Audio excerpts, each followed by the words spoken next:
கர்த்தருக்குள் பிரியமானவர்களே, உங்கள் யாவரையும் பார்ப்பதில் மிக்க மகிழ்ச்சியாக இருக்கிறேன்.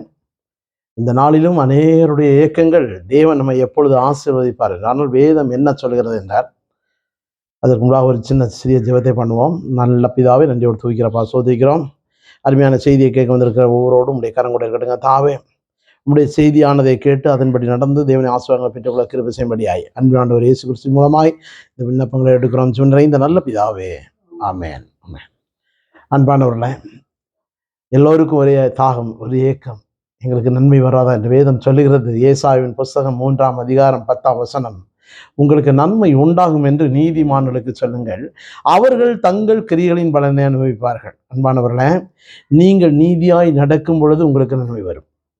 நீதிமான் எப்படி இருக்க வேண்டும் என்று வேதம் என்ன சொல்கிறது என்றால், எசேக்கியலின் புஸ்தகம் 18ஆம் அதிகாரம் 5-9 வரை படிக்கும் பொழுது, ஒருவன் நீதிமானாயிருந்து நியாயத்தையும் நீதியையும் செய்து மலைகளின் மேல் சாப்பிடாமலும் இஸ்ரவேல் வம்சத்தாரின் நரகலான விக்கிரகங்களுக்கு நேராக தன் கண்களை எடுக்காமலும் தன் அயலானுடைய மனைவியை தீட்டுப்படுத்தாமலும் தூர ஸ்திரியோடு சேராமலும் ஒருவனையும் ஒடுக்காமலும் கொள்ளையிடாமலும் இருந்து கடன் வாங்கினவனுக்கு அடைமானத்தை திரும்ப கொடுத்து பசித்தவனுக்கு தன்னாகாரத்தை பங்கிட்டு வஸ்திரம் இல்லாதவனுக்கு வஸ்திரம் தரிப்பித்து வட்டிக்கு கொடாமலும் பொலிசை வாங்காமலும் அநியாயத்துக்கு தன் கையை விலக்கி மனிதருக்குள்ள வழக்கை உண்மையாய் தீர்த்து என் கட்டளைகளின்படி நடந்து என் நியாயங்களை கை கொண்டு உண்மையாய் இருப்பானாகில் அவனே நீதிமான், அவன் பிழைக்கவே பிழைப்பான் என்று கர்த்தராகிய ஆண்டவர் சொல்லுகிறார். ஆகவே நாம் வேதத்திலே படிக்கிறோம். நாம் யாரை நோக்கி பார்க்க வேண்டும், ஏன் பார்க்க வேண்டும் என்று படிக்கும் பொழுது விசுவாசத்தின் தகப்பனாகிய ஆபிரகாமை பற்றி வேதம் சொல்லுகிறது. உங்களை பெற்ற ஏசாயாவின் புஸ்தகம் 51ஆம் அதிகாரம் 2ஆம் வசனம், உங்களை பெற்ற தகப்பனாகிய ஆபிரகாமையும் சாராளையும் நோக்கி பாருங்கள். நாம் ஏன் அவர்களை நோக்கி பார்க்க வேண்டும் என்றால், அப்படிப்பட்ட ஆபிரகாம் தன்னுடைய பிள்ளைகளுக்கு சொல்லுகிறார். ஆதியாம் புஸ்தகம் 18ஆம் அதிகாரம் 19ஆம் வசனத்திலே படிக்கிறோம், நீங்கள் நீதியும் நியாயத்தையும் செய்து கர்த்தருடைய வழியை காத்து நடவுங்கள் என்று அவர் பிள்ளைகளுக்கு போதிக்கிறார். இதை ஆண்டவர் ஆபிரகாமை தெரிந்து கொள்வதற்கு முன்பாகவே ஆண்டவர் அறிந்திருந்தார் என்று வேதம் சொல்கிறது.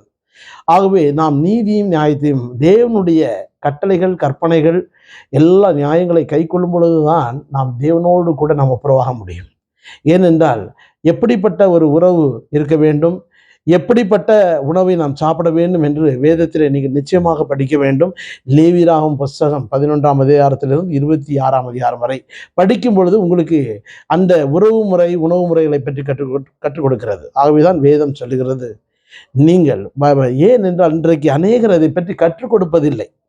எசேக்கியலின் புஸ்தகத்திலே படிக்கின்றோம் 22ஆம் அதிகாரம் 26ஆம் வசனத்திலே, அதன் ஆசாரியர்களின் வேதத்துக்கு அநியாயம் செய்து என் பரிசுத்த வஸ்துக்களை பரிசுத்த குலைச்சலாக்குகிறார்கள், பரிசுத்தம் உள்ளதற்கும் பரிசுத்தம் உள்ளதற்கும் வித்தியாசம் பண்ணாமலும் அசுத்தம் உள்ளதற்கும் அசுத்தம் உண்டானதற்கும் வேற்றுமையை காண்பியாமலும் இருந்து என் ஓய்வு நாட்களுக்கு தங்கள் கண்களை மூடிக்கொள்கிறார்கள், நடுவிலே நான் ஈனம் பண்ணப்படுகிறேன் என்று சொல்கிறது. ஆகவே நாம் தேவனை ஈனப்படுத்தும் பொழுது நம் ஆசீர்வாதமாக இருக்கவே முடியாது. நாம் தேவனுடைய வார்த்தையின்படி நடக்கும் பொழுதே நாம் ஆசீர்வாதத்தை பெற்றுக்கொள்ள முடியும். ஆகவேதான் எனக்கு செவி கொடுக்கிற உங்களுக்கு நான் சொல்லுகிறேன், உங்கள் சத்துருக்களை சிநேகியுங்கள், பகைக்கிறவர்களுக்கு நன்மை செய்யுங்கள், நிந்திக்கிறவர்கள் ஜெபியுங்கள், சபிக்கிறவர்களை ஆசீர்வதியுங்கள் என்று படிக்கின்றோம். இந்த இன்றைக்கு மனப்பூர்வமாகவே நாம் இவர்கள் இப்படி அவர்கள் அப்படி என்று நாம் ஒருவரோடு ஒரு சண்டை மூட்டி கொண்டு வந்தோமானால் நாம் தேவனுடைய நீதியை கற்றுக்கொள்ள முடியாது. ஆகவேதான் இயேசு கிறிஸ்து வந்த காலத்தில் லூக்காவின் சுவிசேஷம் 6ஆம் அதிகாரம் 27-28 படிக்கின்றோம். ஆகவே சத்துருக்கள் யார்? ஒருவனுடைய வீட்டாரே உனக்கு சத்துருக்கள் என்று மத்தேயுவின் சுவிசேஷம் 10ஆம் அதிகாரம் 36 படிக்கின்றோம்.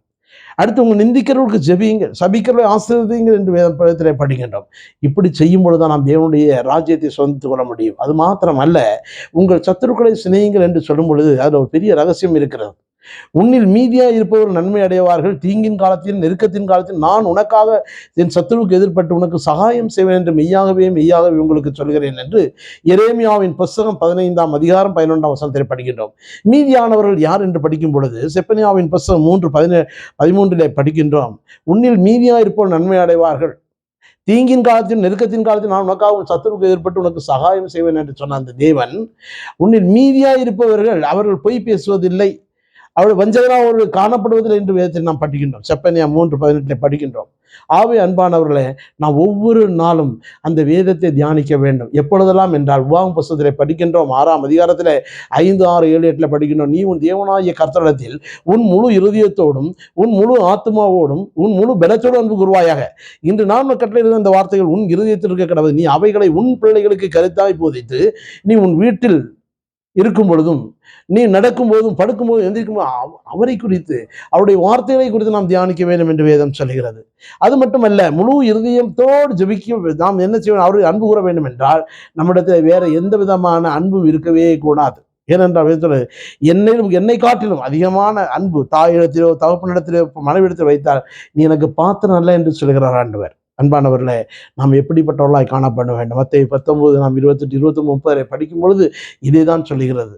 ஆகவே நாம் யாரையும் தேவனை காட்டிலும் அதிகமான அன்பு இல்லாதபடிக்கு, தேவனுடைய அன்பாகவே, தேவன் எப்படி அன்பாக இருந்தாரோ அதே போல நாம் யாரையும் பகைக்கக்கூடாதபடிக்கு நாம் எல்லோரிடத்திலும் அன்பாக இருந்து தேவனுடைய வார்த்தையை நிறைவேற்றும் பொழுது தேவன் நம்மில் வாசமாயிருப்பார். நாம் கேட்டுக்கொள்வது எதுவோ அப்பொழுது அது நமக்கு உண்டாகும் என்று வேதம் சொல்லுகிறது. அன்பானவர்களே, ஒரு விஷயம் கூட தயவாக நீங்கள் பாருங்கள். இன்றைக்கு ஞானம் இல்லையே, அறிவு இல்லையே, மகிழ்ச்சி இல்லையே, ஏன் இல்லை? நாம் அவருடைய பார்வைக்கு நல்லவர்களாய் காணப்படுவோம். 3ஐயும் தருவார். பிரசங்கின் புஸ்தகம் 2:26 படிக்கின்றோம். நாம் 3 படிக்கும்போது நாம் மிகவும் தெளிவாக வேதம் சொல்லுகிறது. தேவன் தமது பார்வைக்கு நல்லவனாய் இருக்கிறவனுக்கு ஞானத்தையும் அறிவையும் இன்பத்தையும் அளிக்கிறார். பாவம் செய்கிறவனுக்கு தமது பார்வைக்கு நல்லவன் வசமாய் வைத்து விட்டு போகும் பொருட்டு சேர்த்து குவித்து வைக்கும் தொல்லையும் அவர் நிமித்திருக்கிறார். இதுவும் மாயும் மனதுக்கு சஞ்சலமா இருக்கிறது. When we people are reading that particular text in Ecclesiastes chapter 2:26, we are the one who know about ourselves whether we people are good or bad under the sight of God. Under the sight of God, if your activities are good, God will provide 3 things in our life: wisdom, knowledge and joy. If not, cannot. அன்பானவர்களே, தேவனுடைய பார்வைக்கு நாம் நல்லவர்களாக கேட்டோம். நாம் இன்றைக்கு நம்மளை சோதித்தறிந்து தேவனோடு கூட உறவாகி அதிகமான அன்பு மனிதரை காட்டுவதை பார்க்கிறோம். தேவனிடத்தில் நாம் முழுமையாக அன்பு கூறும்போது தேவன் நம்மை ஆசீர்வதிக்க வல்லவராக இருக்கிறார். தேவன் தாமே உங்களை ஆசீர்வதிப்பார். ஆமென், ஆமென்.